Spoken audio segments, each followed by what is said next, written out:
born. Stories come to life at playtime, story time. Follow your dreams at playtime, story time.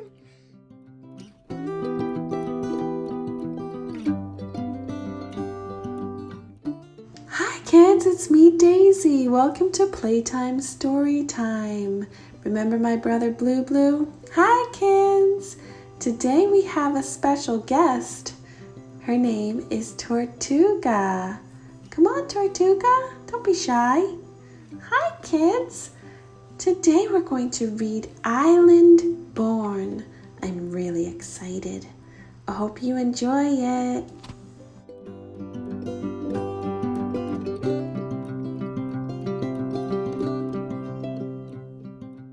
Island Born by Junot Díaz, illustrated by Leo Espinosa. Every kid in Lola's school was from somewhere else. Hers was the school of faraway places. May was from a city so big that it was like its own country. India and Camila were from a stony village at the tippy top of the world. Mateo had lived in a desert so hot even the cactus fainted. Nu was born in a jungle famous for its tigers and its poets. And Lola was born from the island. So when her teacher, Miss Obi, told the class, please draw a picture of the country you are originally from, your first country, and bring it in tomorrow, everyone got super excited. I'm going to put in pyramids, said Dahlia. And I'll draw a canal this long, Franklin said. There's going to be a mongoose in mine, Nelson yelled. Nelson always yells. Everyone was talking about their drawings, everyone but Lola. Lola, you see, loved to draw. But she had left the island when she was just a baby, so she didn't remember any of it. Lola raised her hand. She hated raising her hand almost as much as she hated Nelson's yelling. Miss, what if you don't remember where you are from? What if you left before you could start remembering? No problema, Miss Obi said. Are there people around you who do remember? Like my whole neighborhood, Lola said, and they're always talking about the island. Well then, Miss Obi started. Maybe, but Lola finished her sentence. I should talk to everyone who does remember. I should draw from their memories. That's a very good plan, Lola, Miss Obi said with a smile. Lola started feeling better about the assignment, but then she saw all the other kids chatting excitedly about what they were going to draw, and it made her sad. Everybody was remembering their first home, even Nelson, who forgot everything. Nelson even forgot his last name once, for like an hour. Lola had always wanted to remember the island, but no matter how hard she tried, she never could. It was like a familiar word, just at the tip of your tongue, but instead of word, this was an entire world. Lola closed her eyes and tried to recall anything about the island, but nothing came. She kept trying all through the school day. To help her focus, she put her fingers on the sides of her head, like her abuela's psychic sometimes did. Are you okay? Her cousin Leticia asked as they walked home from school together. I have to draw a picture of the island, Lola explained, but I was just a baby when we left. Prima, you have to help me. I don't remember a lot either, except for the bats. They were as big as blankets, and they used to chase after me at night. Blanket bats. Lola pulled out her notebook and began to sketch. Leticia stopped by Mrs. Bernard, who always sold them crispy empanadas after school. Mrs. Bernard, what do you remember most about the island? Why, the music, of course. The whole country is like the inside of a guitarra, like the inside of a drum. You mean like our neighborhood? Lola said.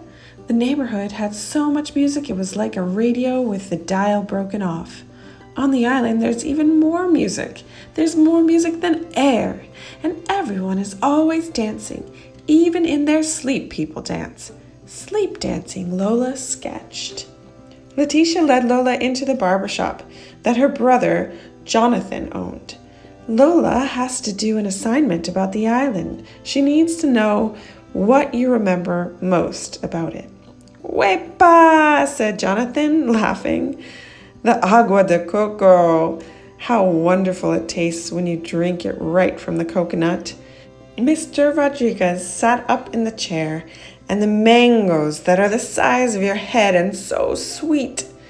They make you want to cry, Lola said. She loves mangoes.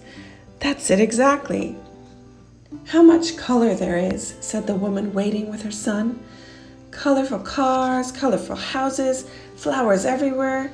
Even the people are like a rainbow, every shade ever made. Like us in here, Lola said. Even more color, the woman said. Agua, mango heads, rainbow people. Lola was trying to keep up. The island sounds so beautiful. Why did we even leave? Well, it isn't all beautiful, the woman's son said. The heat is on you like 5 bullies. The older barber muttered, and other things. Like what? Lola wanted to ask, but the older barber had already turned away. In the lobby of their building, the cousins ran into Mr. Meir, the superintendent. Letitia called out, "Hey, Mr. Meir, can you tell us what you most remember about the island?" "Nobody cares about that old stuff," Mr. Meir grumbled. "Just be glad that you live here." "Don't listen to him," Letitia said. "Keep going and call me later if you need any help, okay?" "I will," Lola said. When Lola got into the elevator, she put her fingers on her temples and closed her eyes. "Island," she called, like it was a cat.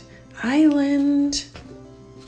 At home, Lola found her abuela at the kitchen table trying to finish a puzzle. Abuela loves puzzles.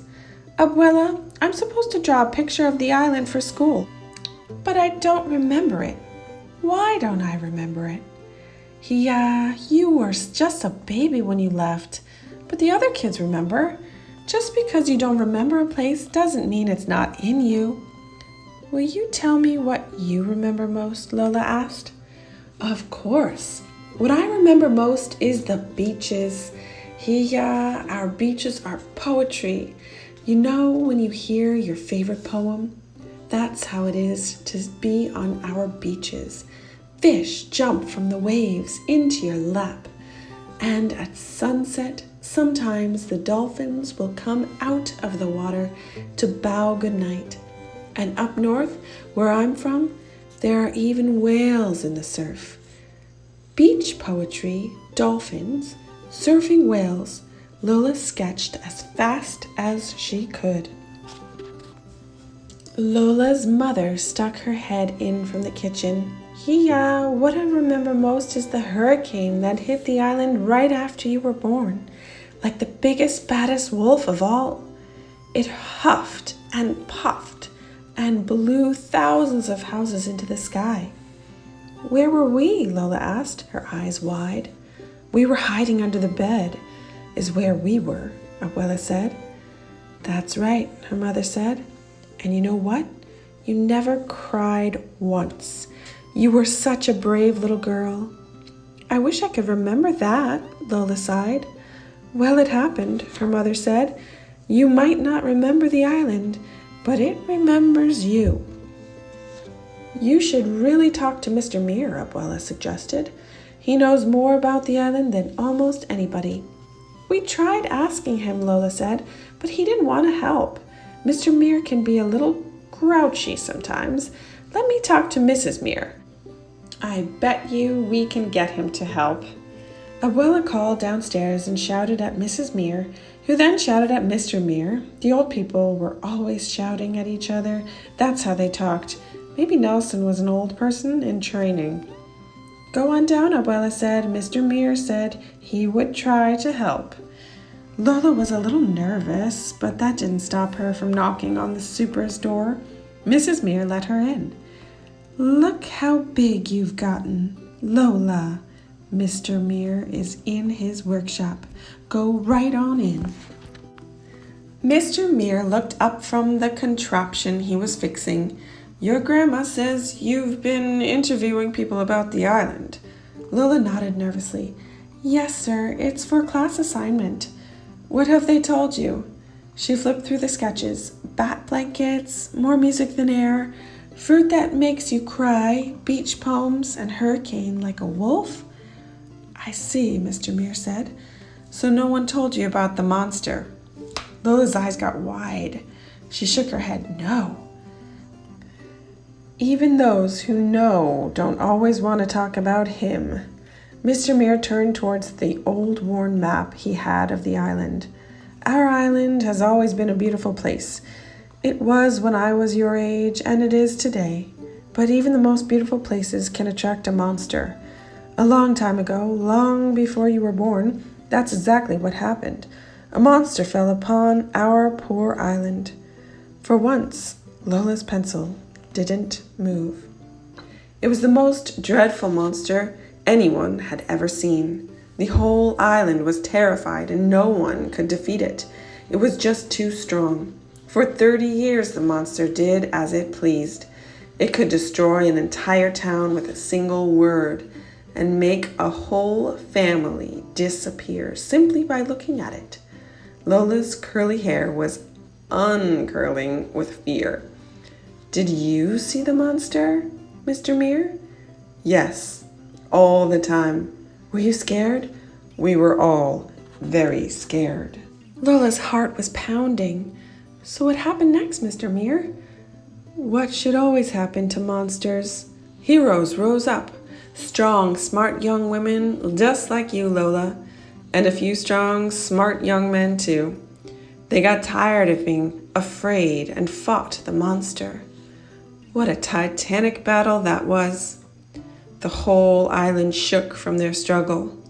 The monster tried all of its evil tricks, but in the end, the heroes found the monster's weakness and banished it forever.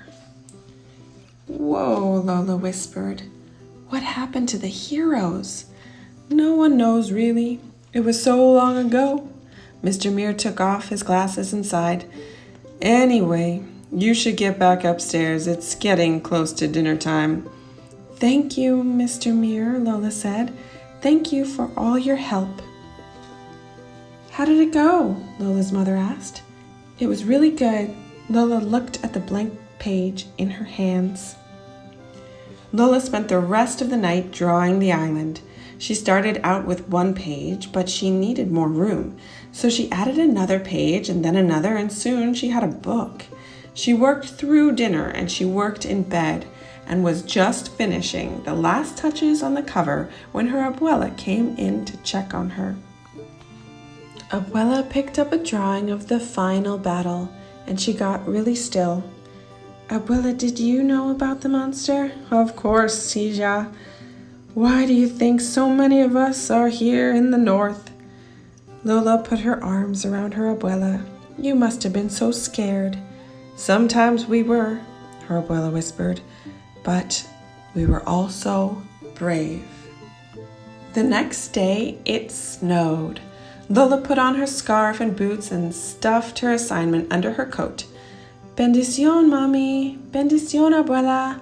Bendición, Hija, they both called. Good luck. Mr. Mear was pushing garbage cans against the curb. Thank you, Mr. Mear, slayer of monsters. He laughed. Good luck, Lola, daughter of heroes. In class, all the students were buzzing about their pictures. Nelson's mother had baked cupcakes for everybody, as it was like a little party. Miss Obie hung the drawings on the wall. Now our classroom has windows, she said. Anytime you want to look at one another's first homes, all you have to do is look out the windows. Then Miss Obie reached Lola's desk. So how did it go, Lola? Were you able to remember anything? I tried really hard, but nothing came, and that made me feel bad. But then I realized that I don't have to feel bad, because even if I'd never set foot on the island, it doesn't matter. The island is me. Nelson snorted. That is so corny. It is not. Nelson, be nice, Miss Obie said. She and the other students gathered around Lola's desk. Nelson made sure he got real close so he could see everything. Lola suddenly got nervous. Go ahead, Lola, show us. Okay, Lola said. Taking a deep breath, she opened her book, and out burst the island.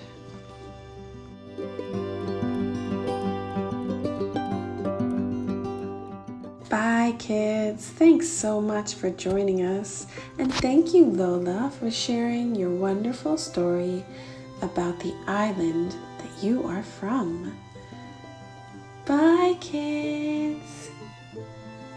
See you next time. Bye, kids.